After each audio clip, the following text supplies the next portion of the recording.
کریم نبی علیہ السلام نے دیکھا ایک منظر، ایک کتیا اپنے بچوں کو دودھ پلا رہی ہے۔ اب سامنے راستے میں، لشکر کے راستے میں کتیا بچوں کو دودھ پلا رہی ہے۔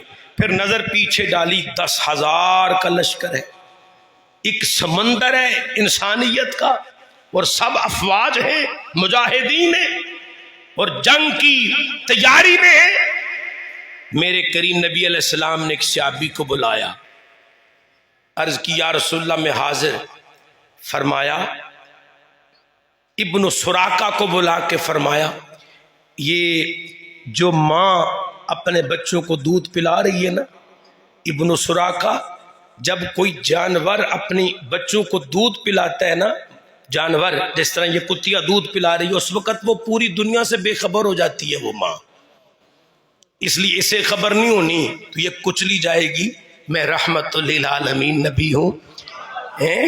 ابن سراقہ اس کتیا کے سامنے نا یوں سینہ تان کے کھڑا ہو جا، اور اس وقت تک کھڑے رہنا جب تک پورا لشکر گزر نہ جائے۔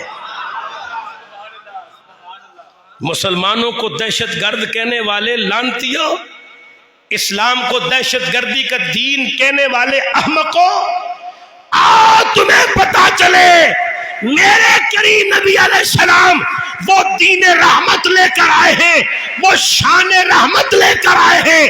آقا فرماتے ہیں میں رحمت للعالمین نبی بن کے آیا ہوں، میں انسانوں کا ہی نہیں جانوروں کا بھی نبی بن کے آیا ہوں۔